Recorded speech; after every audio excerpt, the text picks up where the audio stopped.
Hey everybody, welcome back to Don DeMarco's Pizzeria and Wine Bar, located at 9785 West Charleston Boulevard for the Jim Feist Handicapping Show. My name is Tommy Canale. I'll be the moderator of the show, but the host is a man who doesn't need any kind of introduction. He's the myth, the legend, Mr. Jim Feist. How are you today?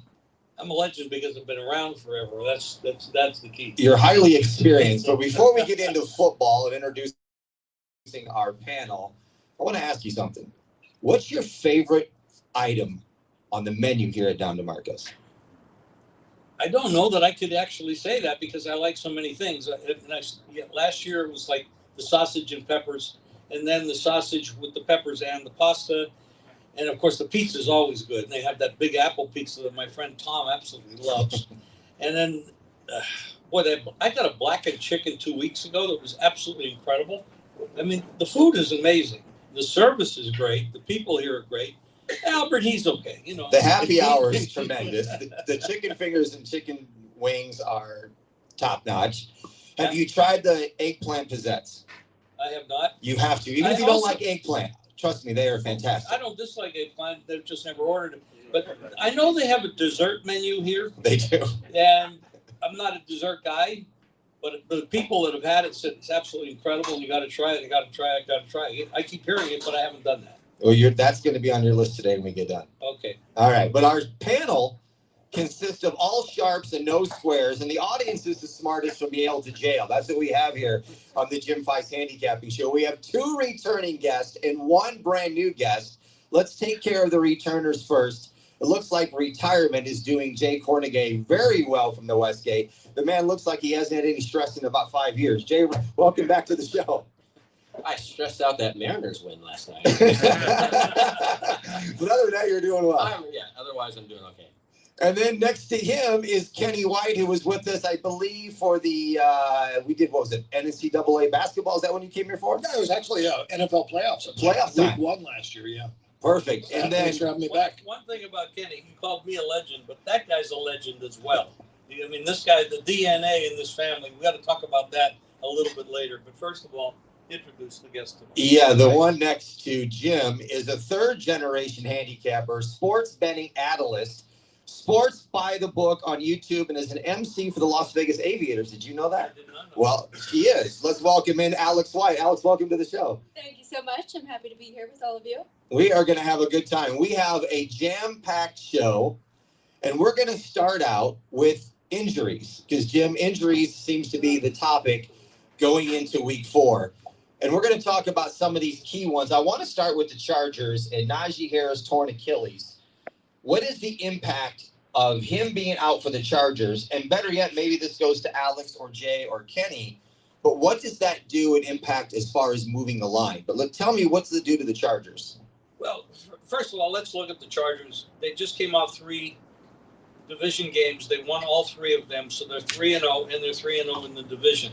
That's a monster position to be in.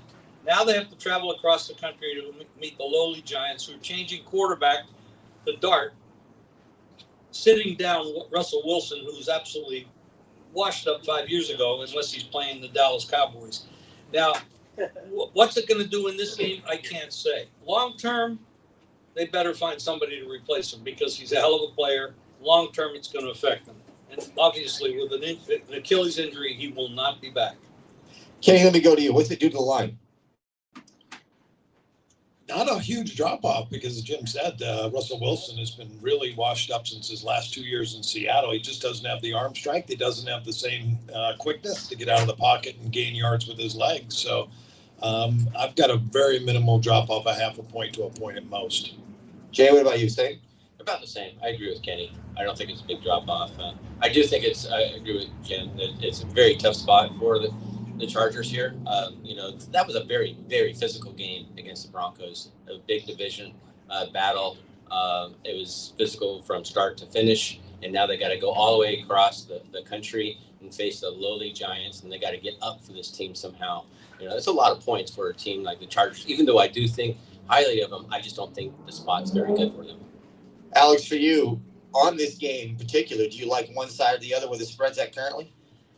I just want to throw in really quick about the running back in Najee Harris because Omari and Hampton is just waiting in the wings. And this is one of the best running back classes that we've seen in a while. We've seen both Ohio State running backs do very well. Scottaboo with the Giants.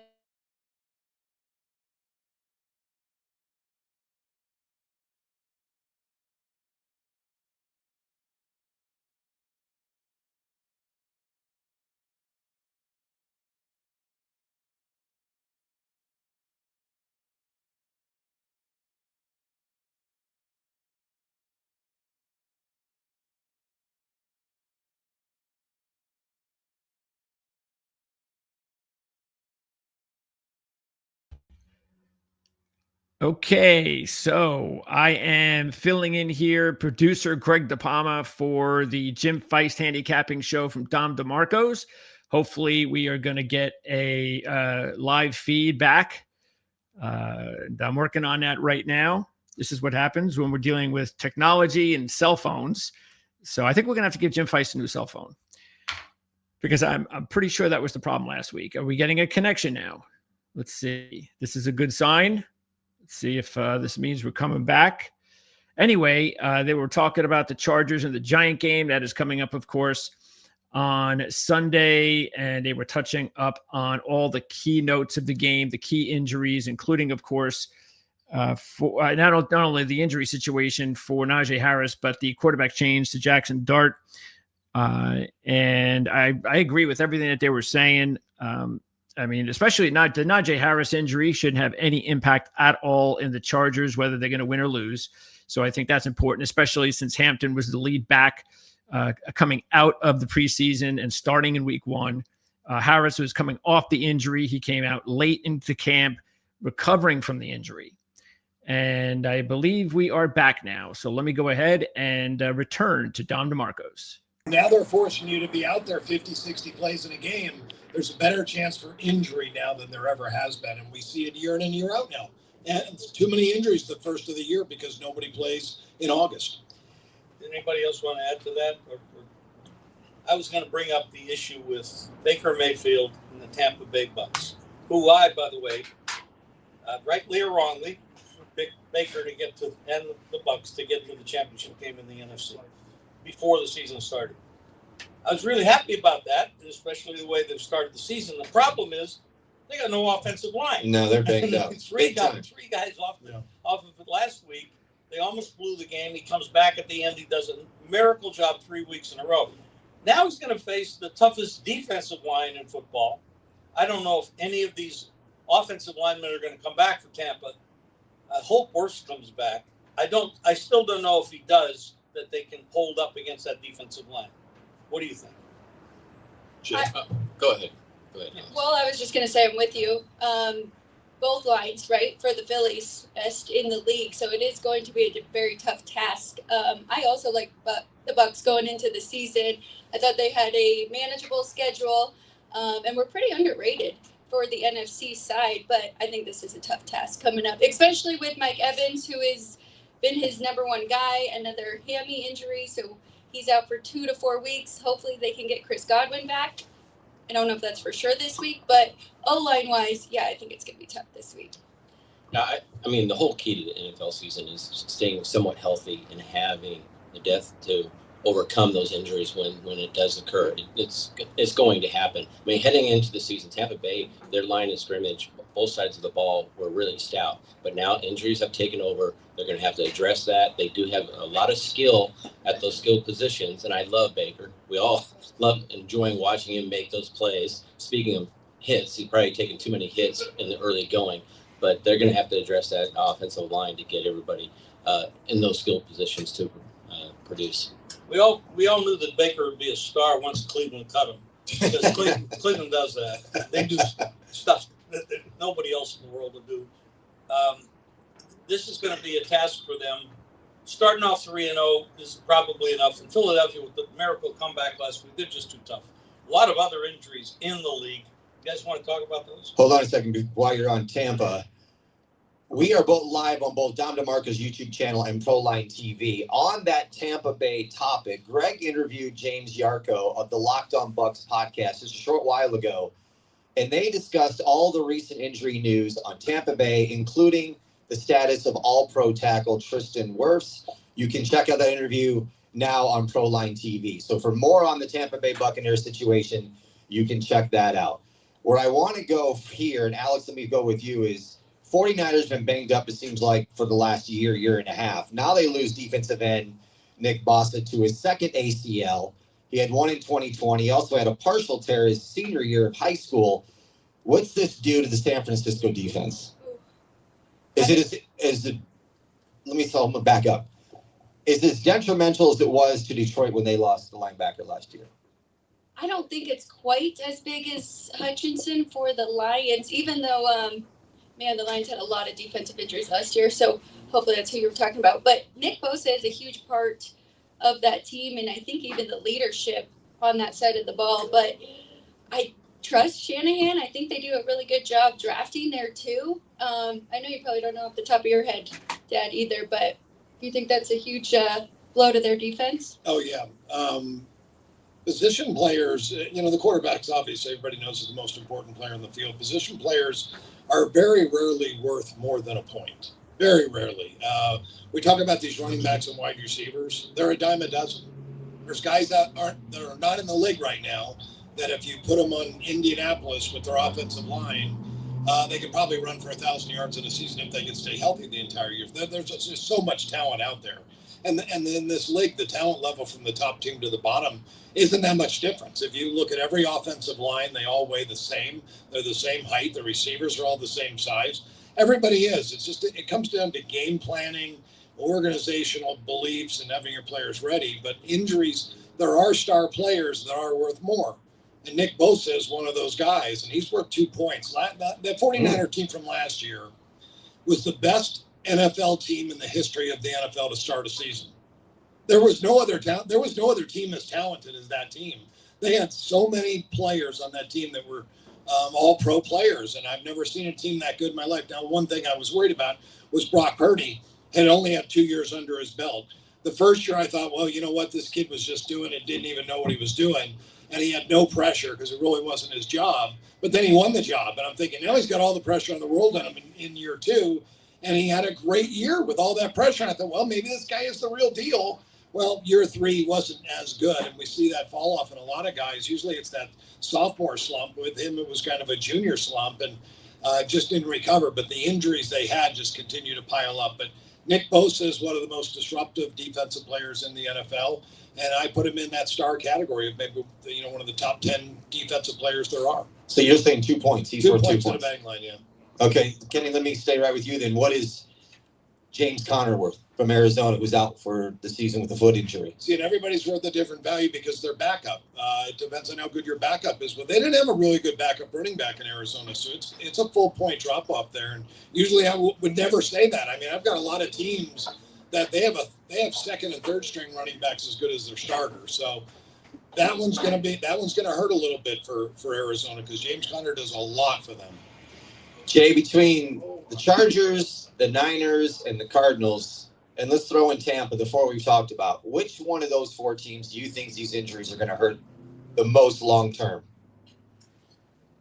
I would have to go with the Buccaneers, mainly because that offensive line, everything rotates off that offensive line for Baker and company to produce. And I think that with those injuries, and I'd have to dig into it a little bit more, Tommy, because of the backups, and that's what, to Kenny's point, it always depends on the backup. You look at San Francisco, they went from Purdy, all right, to Mac Jones, and it only affected the line by 1.5, 2 points. That's it. I mean, mainly because Purdy struggled, coming into the season and wasn't his, self, what we saw early in his career. And because of that drop off, when they went from Purdy down to Mac Jones, it was only a point and a half. So, but I would have to go with Tampa Bay right now. They're really banged up on that offensive line, and you really have to take a look at those backups and see if they're going to be able to produce. To Kenny's point, there's a couple of running backs that are out there, but there's not that much a drop off. You go from Harris, to Hampton.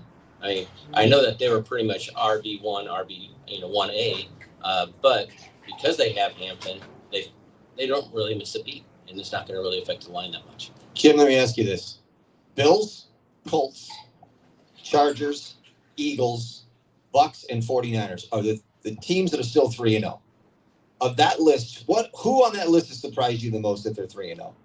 Well, without digging into the statistics, it would have to be the Colts. I mean, they've just been devastating. But you also have to look at the fact that they've played a terrible strength of schedule. They haven't played anybody. And they're going to run into a buzzsaw this week when they go to the West Coast. Now, I'm not saying that the Rams are definitely going to win and cover. I'm not saying that. But they're going to play a good team with a good coach, a decent defense. This is not going to be like playing Tennessee or New Orleans or somebody like that. This is a real good football team, and they are pissed because they lost the 26-7 lead, never scored, lost the game on an amazing, unbelievable bad beat for anybody in the Rams, which is me too. I was there. So it was just one of those things, but they are going to be mad. McVay is a hell of a coach. Alex, on that list, which one of those teams do you trust the most of the 3-0 teams? Bills, Colts, Chargers, Eagles, Bucks, and Niners.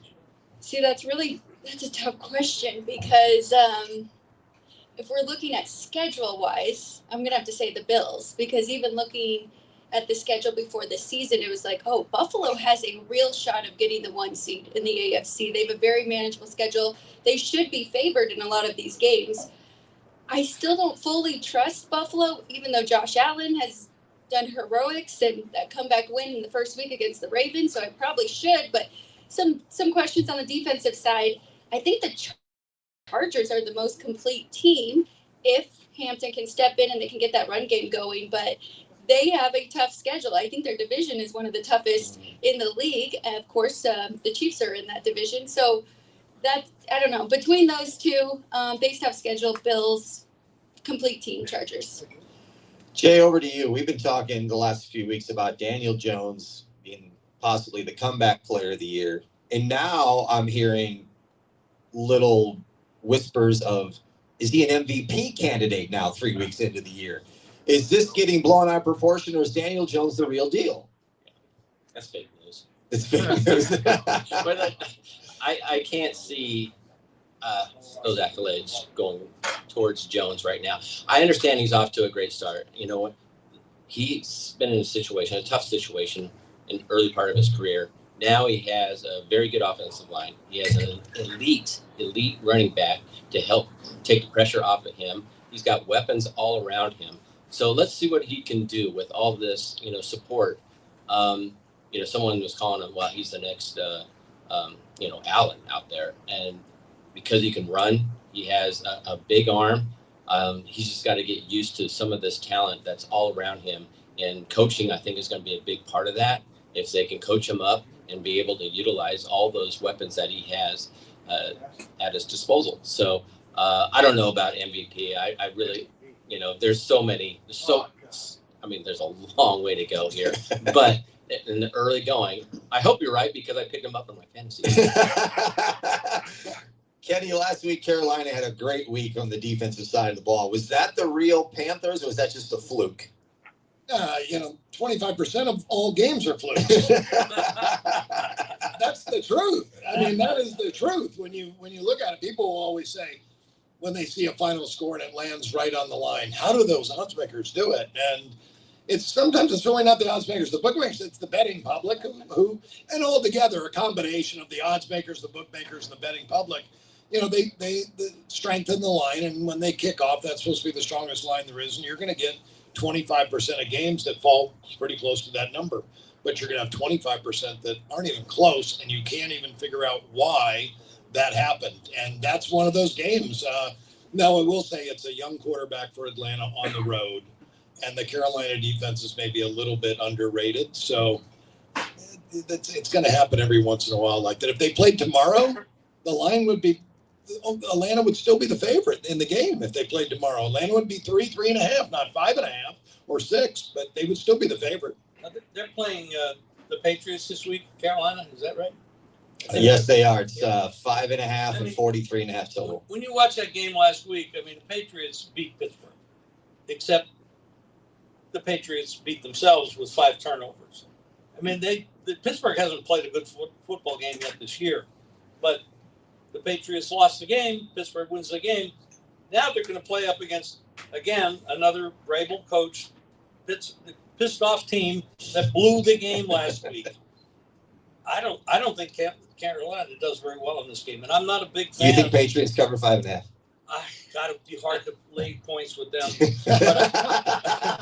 Well, I think you just said they're pissed off. That's the side I like, but I'm not. The point spread makes a difference, you know. Yeah. So okay, if you can find a price on a teaser that's less than 135, which is ridiculous, which some of the books are charging now, but yeah, I'd take the Patriots in a teaser, or if you want to bet the money line on them, they're better than the Carolina, and they're better than.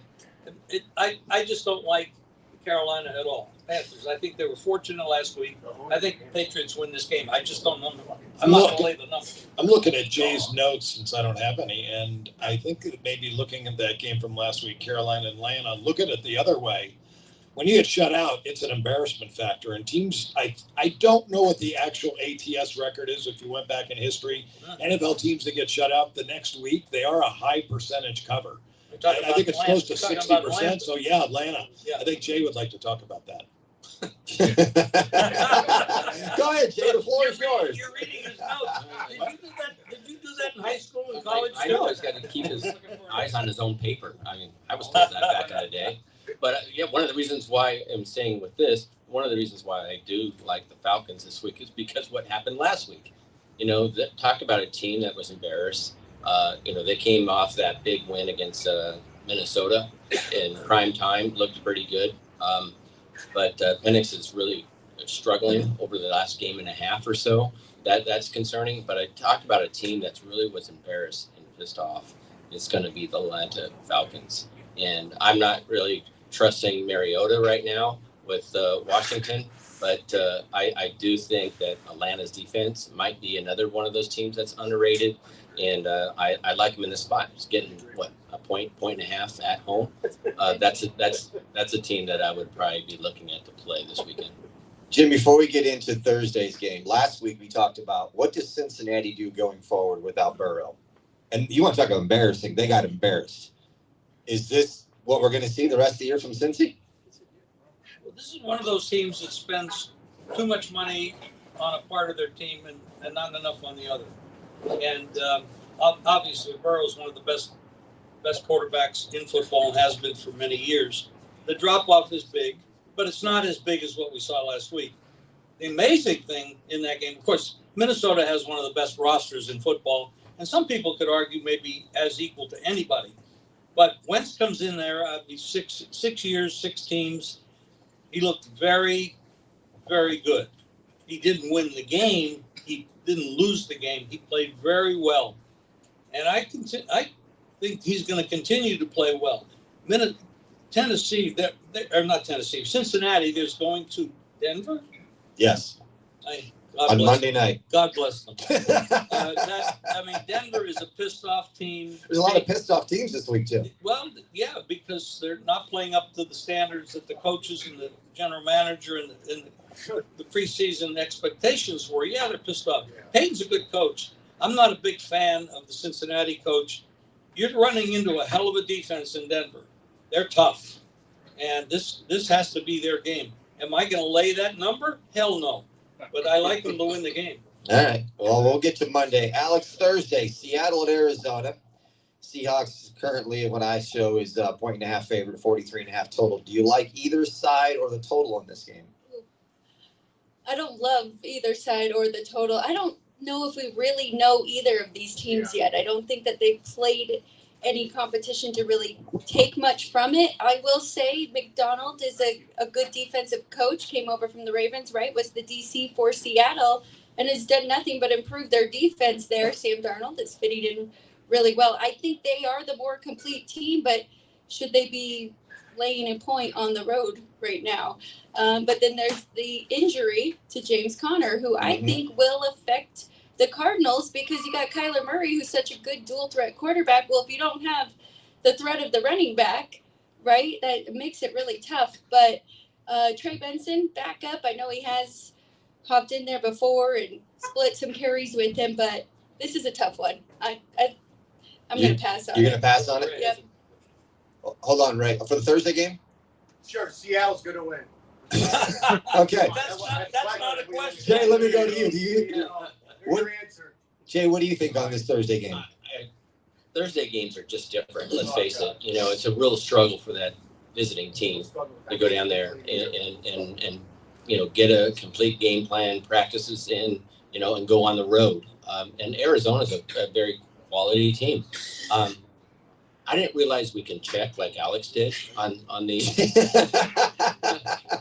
Of course, Jay, you can always bring your laptop. We're good with that. Yeah, you know what? Kenny looked off your nose. If you want to look up Alex's laptop, that works too. Yeah, there you go. See? Everybody can cheat off everybody. This line has moved. Arizona was a 1.5 point favorite. Now we're looking at Seattle as a 1.5 point favorite. I was going to ask Kenny, why is that line moving? Because Is it Connor? Well, Connor's been out since Sunday, and not to mention Benson's a pretty quality back. He was going to probably take over the position anyway. Maybe he's not as good on third down as Connor, but Benson is pretty solid. Maybe people are looking at how they both played the Saints. Arizona struggled with the Saints. Now that was granted it was on the road. Seattle, they beat them in the first quarter, and you didn't need any more points. And that was at home. Now, granted, there's a big difference. Right now, to this point, I'm not a power rating guy, but Kenny is an expert at this. If you took your preseason power rating on both these teams, how much of an adjustment have you made so far? Well, I wish I could say that off the top of my head, Jim. I don't think a lot of either team, Arizona more than anything, and I'd go back and look, and now my book when Jay brings up Benson, and he doesn't think it's that big of a drop-off, but I looked the other day and had a point drop-off at the running back spot, but I think they're pretty close because I didn't have either team rated that high. And there's a lot that we're going to unpack there. Sam Darnold, first of all, look at how he struggled with the Jets, and they had no offensive line. And then at Minnesota, he had great receivers and he had time to throw. And I'll say this about almost any NFL quarterback. They're all talented. If you give them time to throw, they're going to be very accurate. But if you don't give them any time to throw, I don't care if it's Tom Brady, they're not going to complete passes if you get guys in their face. So I do want to talk about, too, and get unpacking, as I focus a lot more on totals than sides. And I've always told people that if you want to be good at sports betting, focus on totals. And why is that? If you go to the book and you go to bet on that Thursday night game and you ask how much you've taken on the side, they'll probably tell you 25,000, maybe more. How much can I get on the total? I give you, I don't know, 2-3 times, Jay, maybe 5 times on the total. So why is that? Why is that they're giving you less on the total than they do the sides? It's an easy answer, because if you ask every bookmaker, how do you do on your sides? What your theoretical holds 4.5%, and on straight bets you probably, I don't know, maybe hold 3%, Jake. I could be wrong on sides, and you maybe hold 1% on totals in the NFL, maybe a little higher. Yeah, there's no doubt. We hold a lot less on totals than we do sides. I mean, let's face it though, like 90% of the bets, maybe more, are on the sides. Yeah. And the totals are focused on by the sharps. The sharps are looking at the totals, and so therefore we don't have any of that recreational play to balance out, our numbers. So that's one of the reasons why. And the other reason why is because we just don't hold that well. And so Kenny's on to something, that, hey, if you want to beat the books, take a look at the totals. What am I doing here? That might have been the biggest tip that we've given on the show yet this year. Kenny let it out of the bag. Bet the totals instead of the sides. I want to know what the NFL is going to do to change the rules to create more scoring, because that's what they've wanted all these years. And then it went from a sport that was 60% run to now it's almost close to 60% pass, but scoring has gone way down. Last year was 42 points a game. This is a league that used to average 46 to 48 points a game, kind of in its heyday in high-scoring teams. We're at 42 points per game now. How are they going to get scoring back? Kenny, I think the problem is, and Doug Kazarian said this on one of his podcasts or in person when I talked, the league has got to start thinking about how much money they're paying quarterbacks, and they're not paying offensive linemen. Offensive linemen, if you have a good offensive line, I might be a good quarterback, and that's a stretch, guys. But my point is this: We're talking about Baker Mayfield, who I think is the most valuable player in the league through 3 games. He has 3 out of his offensive linemen out, and he's going to. Without those 3 guys, he is not going to be the same guy. He's not going to have any time. He hope to God he doesn't get hurt. He could, but you need to build your offensive line in order to protect your quarterback. What was a quarterback came out of Stanford years ago? It was a great quarterback with Indianapolis. He got sacked 76 times in 1 year.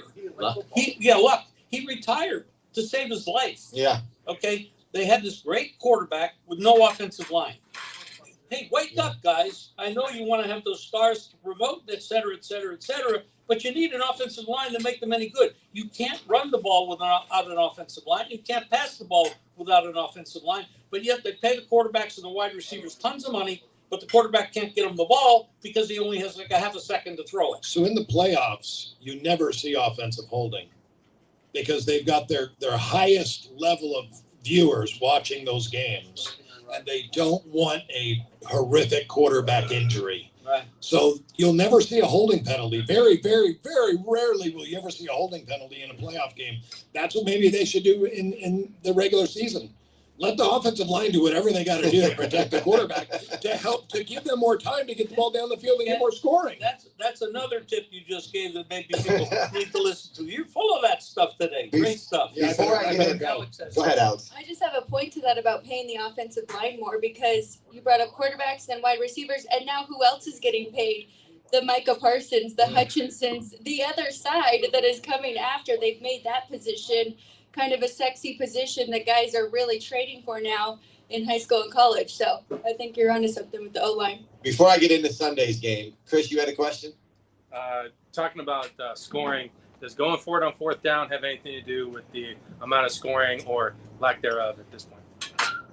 You know, it may be that kickers are so much better that going for I believe and Jay had John Murray working with him for years, and John Murray used to say kicking is for losers, and I believe that 100%. I don't think you should ever kick. I don't think you should punt. I think you should just go for it, no matter what it is, unless it's 4th and 22 or something. I think you should go for it. I think you should go for that touchdown every time, because every time you kick a field goal, the other team gets the ball back, and that field goal really was now valued at only 2 points because the other team getting the ball is worth a point for having the football. And if they get great field position on the kickoff, it's now worth more than that. So I don't know if that's the reason why scoring is down, because they go on 4th down more. It could be that kickers are so much better now that maybe the coaches are a little more conservative. And maybe even the higher the salaries are for the head coaches, the more conservative they get, and they'll play for that field goal now instead of really playing for the touchdown. Ray? Yeah, if you had Tommy, if you had an offensive line like Detroit has, you'd probably be going for it a lot more often as well, because that offensive line, to Jim's point, is it's probably the best in the league right now. I mean, with the kickoff situation, and it seems like these teams are getting the ball around the 30, 35-yard line average. Sometimes I don't know what the average is, but it's right up there. They're trying to promote offense, but it just hasn't happened on the scoreboard yet. Ray, what's your question? Then we're going to get into Sunday's games. You're never going to fix the offensive line. They're the highest paid people in the world. Look it up. When the fans coach the team, that's when you have a problem. Cleveland, Pittsburgh, all that. When you let the fans draft like that and coach your team and dictate your team, it's not sexy to go in the draft and get an offensive lineman. But Dallas did it every year, year after year, and they paid him. And they kept people like Tony Romo relevant with a great line. It's true. I mean, that's just the way it is. You're never going to fix it, especially when they're paying college quarterbacks buku more money to stay in. If you're going to cut this guy's salary, forget about it. The question, here we are. I got Philly 28-1 on both sides. Philly, exactas. Philly to beat. I got Philly to beat Buffalo. Buffalo to beat Philly 28-1 big. And then after that horrible thing with Baltimore the other day, I still can't believe they're plus 600 to win the Super Bowl. I had to grab Detroit to win it all at plus 900. That's where I'm standing with my futures. I'm only probably going to bet Baltimore team total from here on out, even if I touch them again. I don't know what's going on there, but my question is it going to get better, or should I grab it now? Baltimore, I have to grab it to win it all at plus 600, consider the way I'm set. You just answered your question. You just said I have to grab it. Do I have to, or do you think it's down to plus 900? Do you think that this thing can get worse for Baltimore? Can it get better? Can they fix the situation? Can they fix it? Sure. I don't I want mean, to hear is it going to injuries. change the I don't number want to that hear much? line. I don't want to hear injuries. Is it fixable this year? If you look at the history of that coach and that team and Yeah. that quarterback, Yeah. you probably need to hedge. Yeah. Because history says that they are a team that gives up fourth quarter leads, double-digit leads more than anybody else. They get conservative. Why? Lamar hasn't been able to step up in the big games. Talent-wise, Is it the line? Is it the offensive line? I really don't know. Okay. But what Jay said just a couple minutes ago about the best offensive line being Detroit.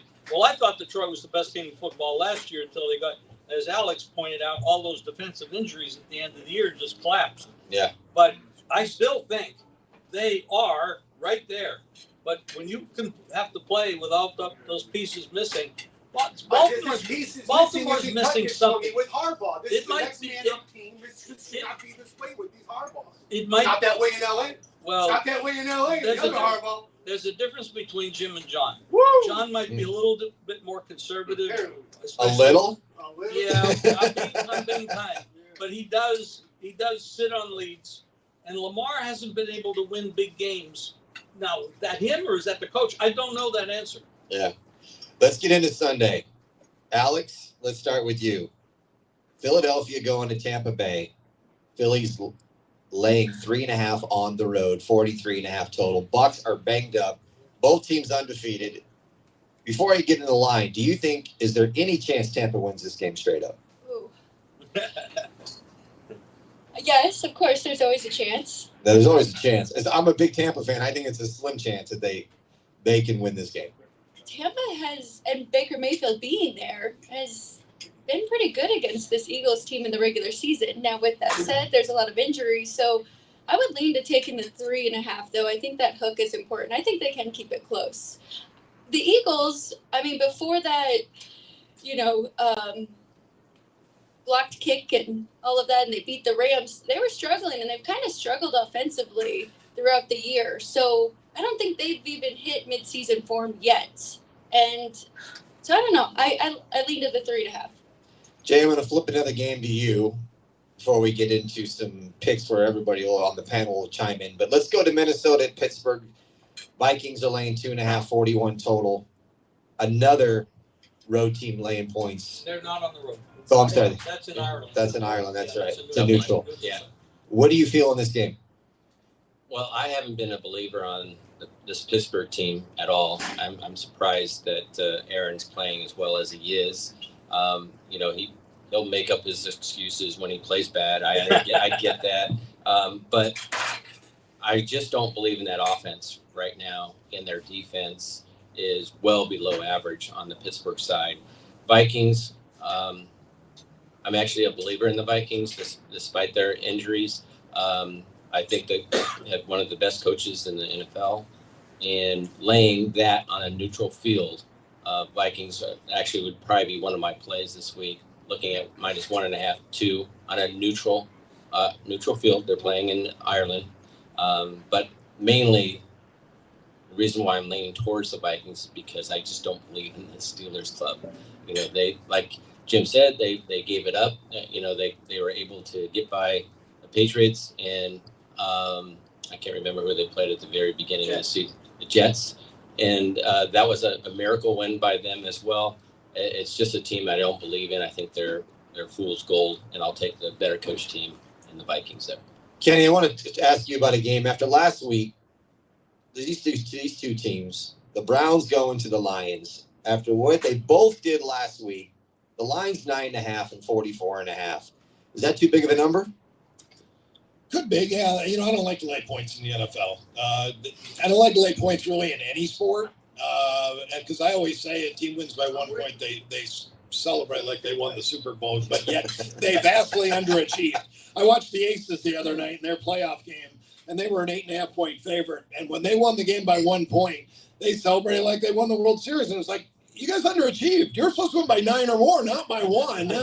And you're celebrating. I get it. That's all they care about. So that's all every team cares about. Just win the game. So laying points is not a good idea. I talk about that on my show all the time, and Jay will back it up. that you crunch the numbers over all the years in the NFL, and almost all sports fall into this. The favorites cover the spread 48% of the time. The dogs cover 51%, and then there's 1% the tie. And you have a 3% edge betting dogs in every sport. So in point spread sports, I'm talking about, you have that edge. So I'm always trying to make a case for the underdog, and I'm always trying to make a case for the total. And the unders go the same way. 48% games go over, 51% go under, and 1% ties on the total as well. So you have a 3% edge betting dogs and unders. We have a couple questions before, though. Jim, I want to go to you on this game because you and I were talking beforehand. What's going on in Cleveland? I mean, the Guardians are on a roll. Now you got the Browns. I mean, is this something here where, I mean, this town's got some momentum and some mojo going on? I don't know what's going on there. Last time I went there in August, I got COVID. I don't know what the hell's going on. But the Browns never win. They're winning. The Guardians, this amazing. No, Alex has a ticket on Detroit, and you're not feeling too good about that right now, are you? No, they might have peaked a little early in the summer, the Tigers. That is funny. They're in a 3-game series right now, and then these two playing NFL this weekend. Are they playing right now, or is that tonight? It's tonight. Okay. Yeah.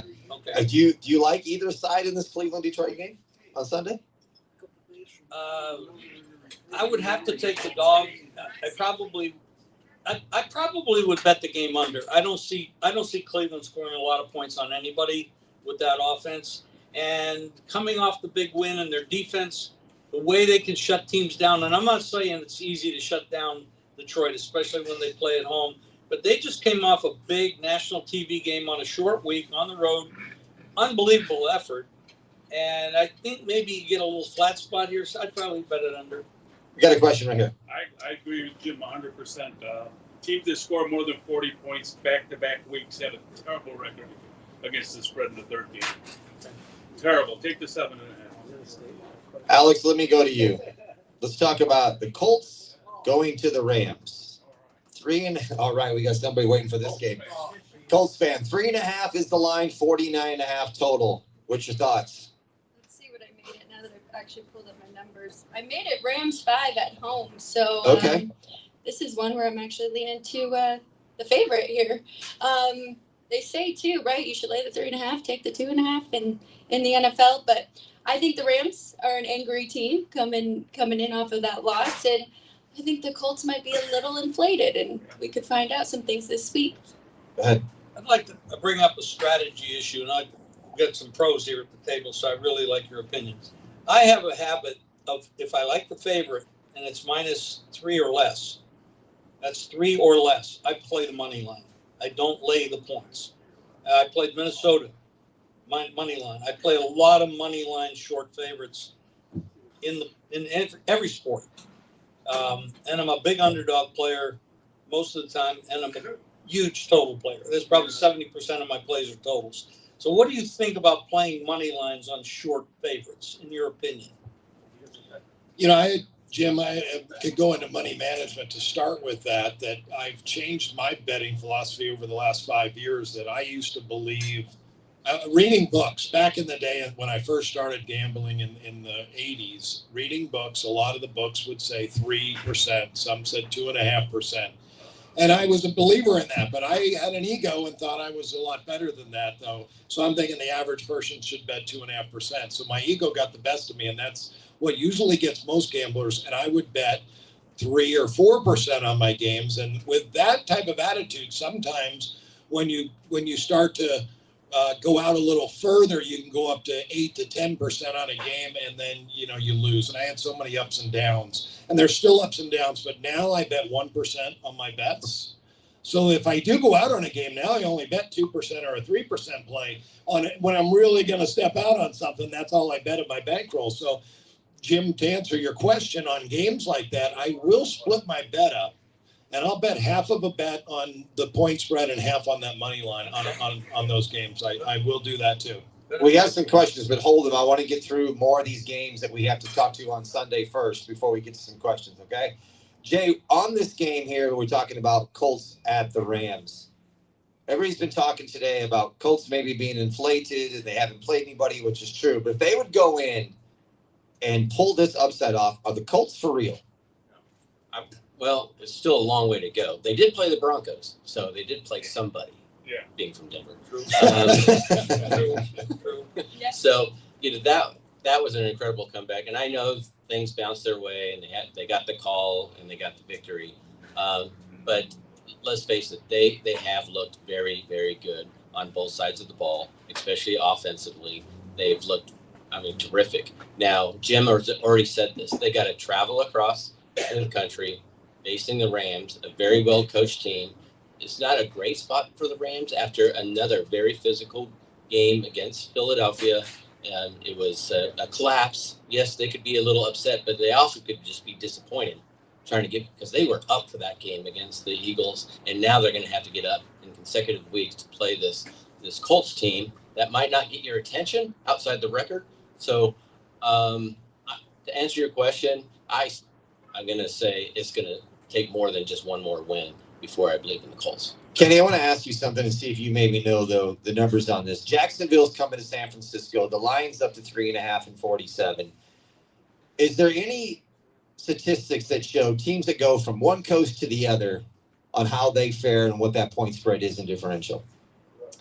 The circadian clock theory talks about that a lot. And we talked about Pittsburgh playing over in Ireland. That game's usually won when they're playing over the pond, the team that gets there the earliest, because it takes your body one full day for every time zone you cross to recover. So the Steelers, and I know Frank will tell you, are notorious. They play this as a road game like they're playing in Cleveland. They go the day they're supposed to go on Friday, and they're going way too late. Those guys' body, it takes time to recover. And the circadian clock theory is your peak hours of the day. When are you most alert, you're most effective? And I believe it's somewhere between 2 and 6 o'clock. And after 6 o'clock, your body starts to fade, your brain starts to slow down. So East Coast teams do very poorly on the West Coast in night games. And I think it's a benefit for West Coast teams when they go back east too, because they're playing at basically 5:30, and the East Coast team, it's 8:30 for them, and their circadian clock is their time from where they're at. So I do believe that, and I do follow that. And when I first found it, I thought I found gold.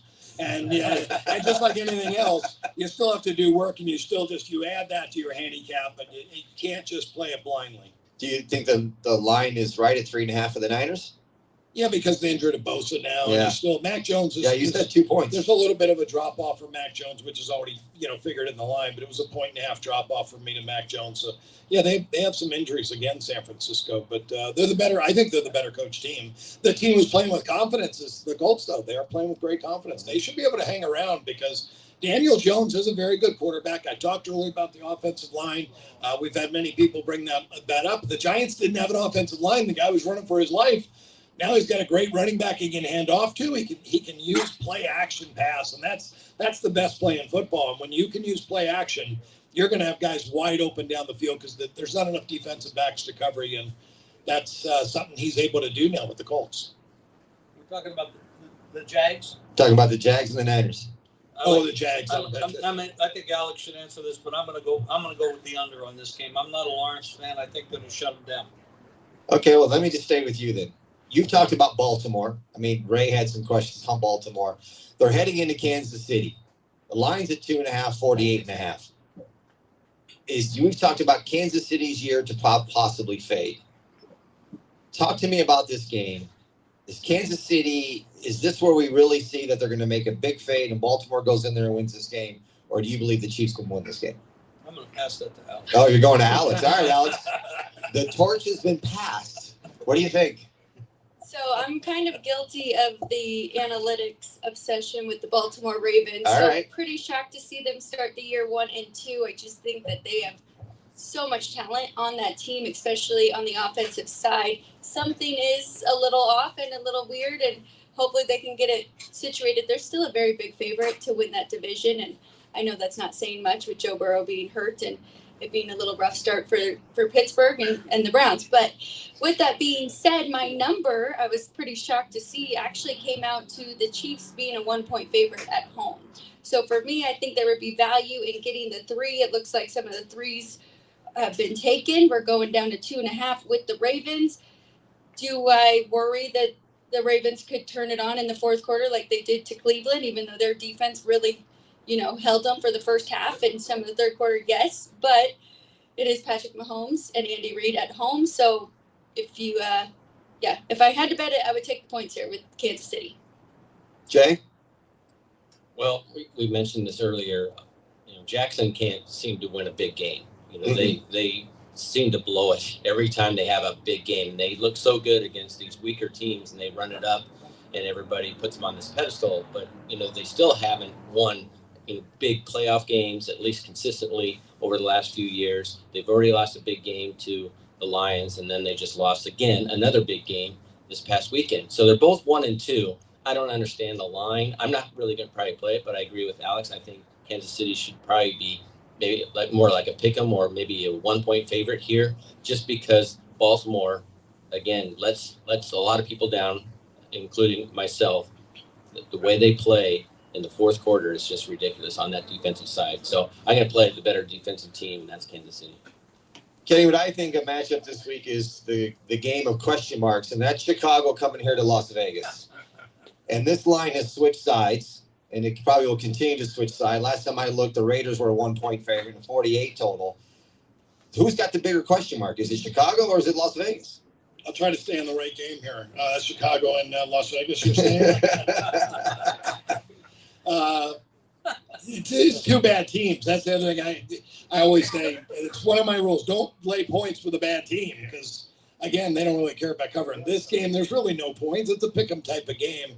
I have it really close. I had the Bears last week against the Cowboys, and I was so glad to see Caleb Williams play much better. And again, Caleb Williams, if you give him time to throw, he's going to put up huge numbers. But if you put pressure on him, he's not going to. I watched the Minnesota Viking game, and I watched very few games. But in the first half, he looked phenomenal, and the Bears looked great. Second half, the Viking coach said, well, we got to put some pressure on this guy. As soon as they put pressure on Williams, he couldn't complete a pass. He wasn't even close. He's throwing It it all over was the field. such a drastic difference. But again, when you have time to throw and you have 4 seconds, you're going to find somebody open. If you don't have any time, you're in trouble. And that's what's going to happen. The Raiders have to put pressure on him. Between these two organizations right now, two bad teams. I think I have the Bears a slight favorite in the game, but I wouldn't want to bet it. There's not a lot of value crossing zero because the chance for landing a tie is very slim. But so taking the points, there's nothing much there. I'm going to pass, and that's maybe another good under game for me. And I want to say one thing again. You guys talking about Baltimore. We were talking about Baltimore the other day. I still have them rated the highest team in the NFL. They said, well, they have no defense. So, well, they played the Bills and the Lions, the second and third best offenses in the NFL. So it's who you play. If you're a baseball player and you face Paul Skeens and Zach Wheeler and Clayton Kershaw, and you're 0 for 12, and that guy can't hit. But you just face three of the best pitchers in baseball. The Ravens just faced two of the best offenses in football. And they faced the Browns, and they shut them down. They didn't give them anything because they're a bad offense. But it's preseason still. So forget about the first 3 weeks of the season and start keeping track of everybody's numbers from here on out, because now these guys got games under their belt, and now they're closer to mid-season form, which is still 5 weeks from now. One more game on Sunday. We've talked a lot about almost all of them, but Alex, I want to go to you. Green Bay going to Dallas. Green Bay does have some injuries up front. The line is at 6.5 and 47.5. Is this a good line? 6.5 and 47. I've got it 4.5. 4.5 for the Packers. Green Bay and Dallas. And I've got the total right there at 47. I was really hoping I had an overplay because it feels like we can always take overs with the Cowboys and that defense, right? But I do like the fact that this is the Packers' second road game. I think we got to really make sure when Green Bay's at home, that's a really good team. It's a very highly power-rated team at home. First road game, so we can give them a pass. Second road game here, I think they'll be ready. It's also the Micah Parsons return. So I would be on the Packers, if anything. Or maybe I'll just go Green Bay team total over. Jim, what's your thoughts on this game? I can't disagree, but I've never seen a defense play as badly as this Dallas defense. I mean, they made Russell Wilson look like he was 5 years ago in Seattle. I don't know what the hell they were doing. I mean, they allowed the wide receivers run past them before they started to defend. And of course, the Hail Mary, the moon ball connected it. So they made that, and it's the only game they really actually.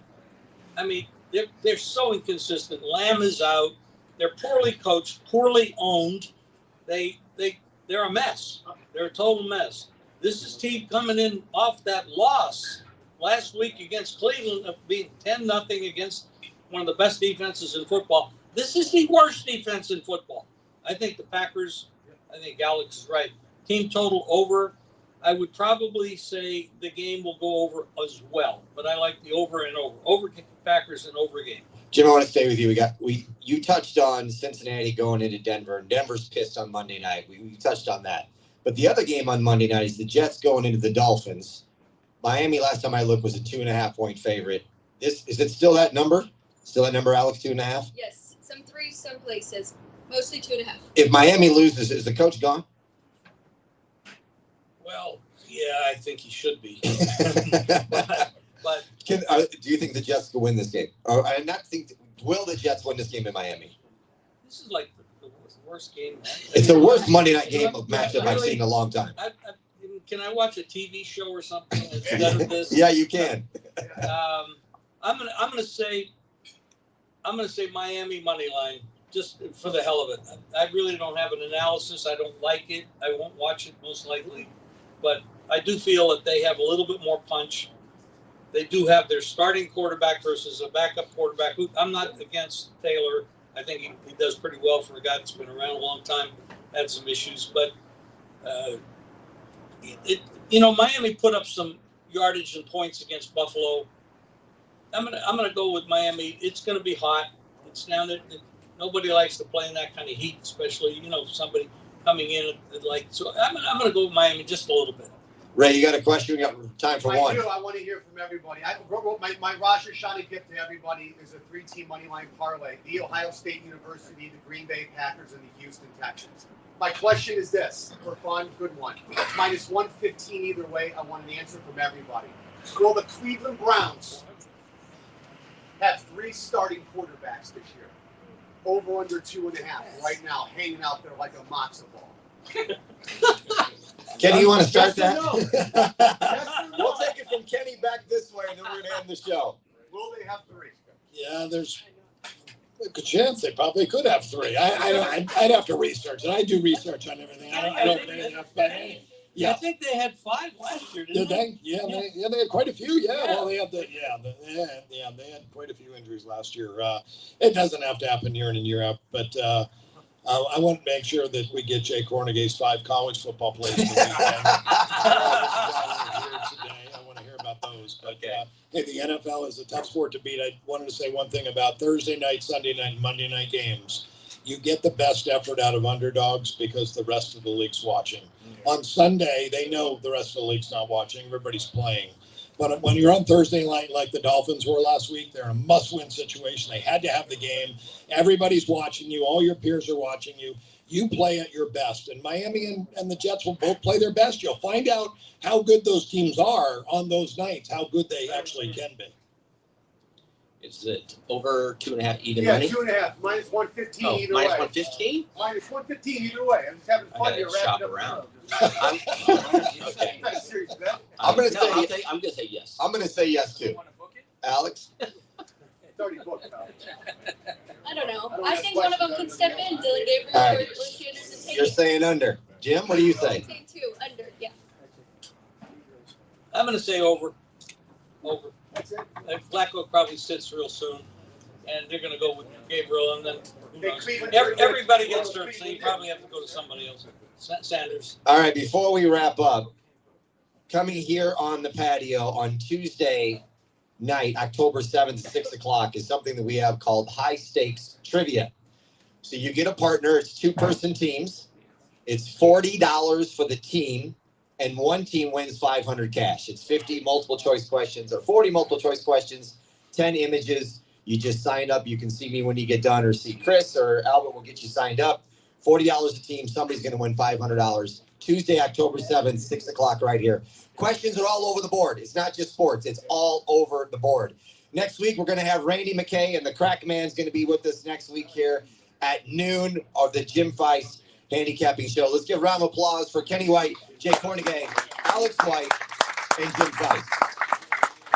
My name is Tommy Canale. We will see you next week here at Dom DeMarco's Pizzeria and Wine Bar, 9785 West Charleston Boulevard. Good luck on your bets, everybody.